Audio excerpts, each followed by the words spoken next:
Hello my friends, welcome back to my channel.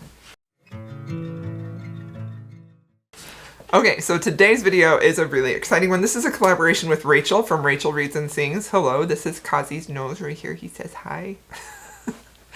This is a collaboration video and we decided that we would do a take on the Overhyped, Underhyped, Worth the Hype book video that has been going around, and but we decided we would do it for historical romance only since we both love and adore historical romance. So here are the books, two each in each category, that I think are overhyped, worth the hype, and underhyped. So we're gonna start strong with the overhyped books. So this one, this actually, this was kind of hard for me because I do feel like a lot of well-loved historical romances that are kind of hyped, a lot of them I agree with. I think they're great. Truthfully, I do.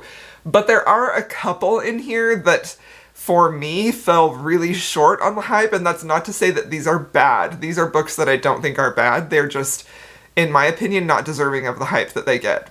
In my opinion. So the first one I want to talk about is actually The Bride by Julie Garwood. This was my first book I read by Julie Garwood, and I've only read 3 of her books, and I've only really loved one of them, and it wasn't The Secret, it was actually The Wedding. The Wedding is my favorite book by Julie Garwood. So even though I do feel like The Secret was kind of, it was worth the hype, it was still, in my opinion, it was only a 4-star read. So The Bride was a 3-star read for me, and I didn't hate it, but in my opinion, it was not deserving of the hype. This book, all of Julie Garwood's books are so hyped for being so romantic with great strong heroines and really having great banter, and they do have that.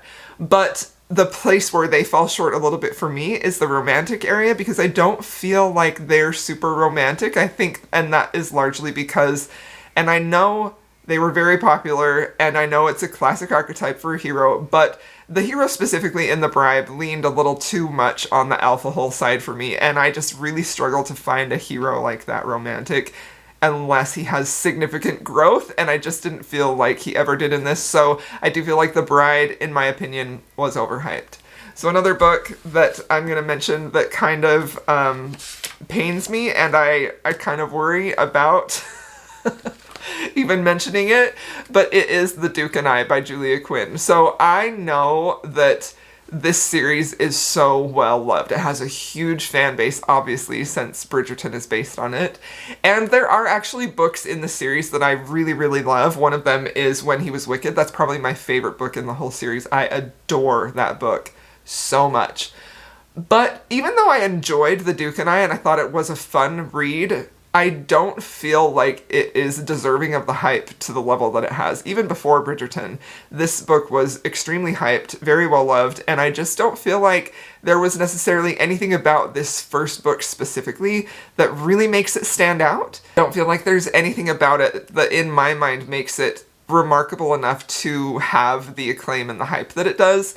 I think the thing that makes the Bridgerton series so popular, well-loved, but what makes it work so well is the strong family sibling bond.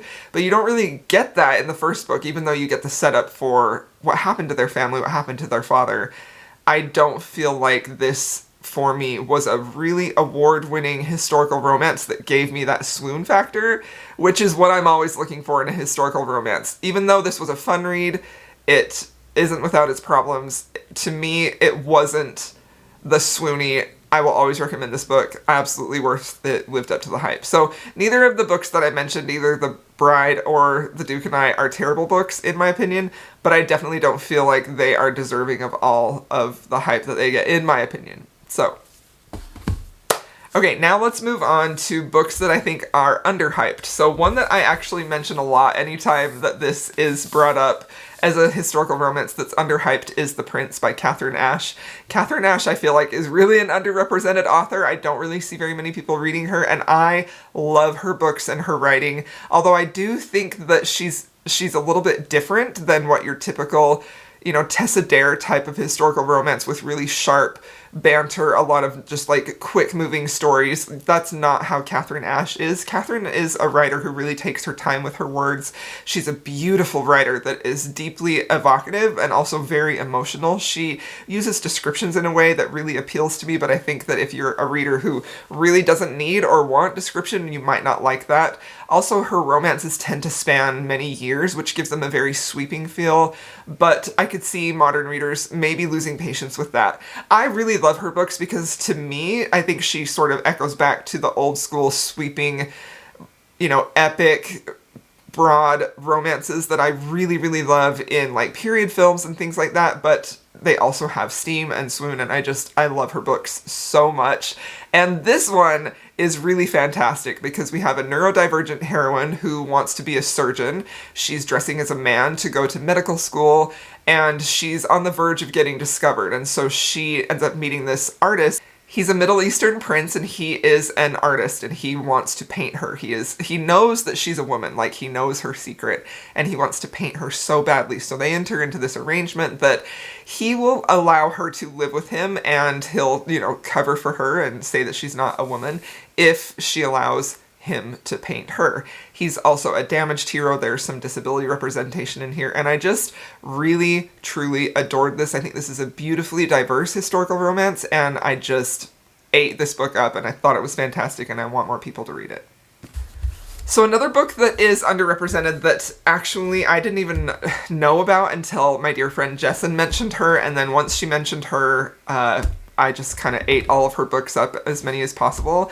But this series specifically is pretty underhyped among historical romance readers, and I think that should change. And it is Elisa Braden, and the book I love the most by her is Temptation of a Highlander. This is actually her newest release, and it is the last book in her Highland Magic series, but I do feel like you will miss out on like sibling connections and side characters, but you could read this as a standalone. I think this is the best book in the series.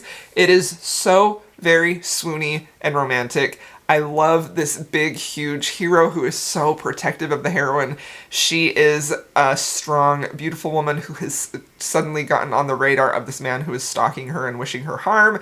She ends up sort of having a few close calls, and she's friends with the Highlander family in here, and so this good hero decides to protect her, and it's just so beautiful because she is so attracted to him, and she specifically talks about his hands like so much. It's so fun, and he is just this big, huge man who is so tender and sweet on the inside for her and just will do anything to protect her. It's so much fun. Just ate this book up. I loved it so much, and I can't wait for her next book. So this book I think is underhyped on BookTube and Bookstagram, and I just feel like y'all are missing out on Elisa Braden because she's fantastic. But also trigger warning for animal death in here on page. Okay, so now we are to the books that I think are worth the hype. So the one that always comes to mind when I think of a book that is worth the hype in historical romance is Indigo by Beverly Jenkins. I sadly do not own the original cover of this. I have been outbid on eBay so many times for the original cover. I want it so bad. I need to have it, but until then, I have this copy, which is fine. It's still pretty, but it is not anywhere near the beauty of the original cover. So, I need that in my collection. But anyway, this book is achingly romantic. It is steeped in history. It has such a strong heroine. The hero in here is so swoony and just absolutely worships the heroine, as is typical of Beverly Jenkins. He adores her for who she is. He wants to protect her, but he also he also wants her to be independent and to be strong, and he admires and loves that about her, and I just love their romance so much. I love the caretaking that's in here. I love the chemistry that they have. I love the teaching moments that he has with her. It just like makes me swoon and fan myself. Galen is one of the best heroes in the entire world, and I will die by that. I just love this romance, and Hester is one of the best heroines too. So this book is basically about Hester, who is a freed, enslaved woman, and she worked in the indigo fields when she was a slave, so her palms are stained indigo. She's a little bit sensitive about that, and when the book opens, she's actually taking care of Galen, who's known as the Black Daniel, who is helping slaves to be free through the Underground Railroad and things like that. So she ends up taking care of Galen. That's when they connect and meet, and that's when their feelings start to grow. And instead of calling her Hester, he forms this endearing name for her as Indigo. It's something that he thinks is beautiful about her and admirable. And I love their romance. I love it so much. Beverly Jenkins writes just the best connection and chemistry, and I think this is her best book, and it's worth every single cent of hype that it gets. I love it so much. Okay, and the next book that I think is worth the hype, now y'all knew I had to have Elisa Kleypas in here. She's my favorite historical romance author. I think she is fantastic, and I really feel like, for the most part, actually, I don't actually know if there is a Lisa Kleypas book that I've read that has been hyped that I haven't enjoyed. I think most of her hyped books have really knocked it out of the park for me, but this one specifically is one of my favorites. I don't mention it very much because I've read it early on in my booktube journey, but also I feel like this book is mentioned very frequently, so I tend to try and mention books that aren't mentioned a whole lot, but this book specifically had so much hype around it, and it is worth every penny. I loved this romance. I loved Cam Rohan. He is one of her best heroes.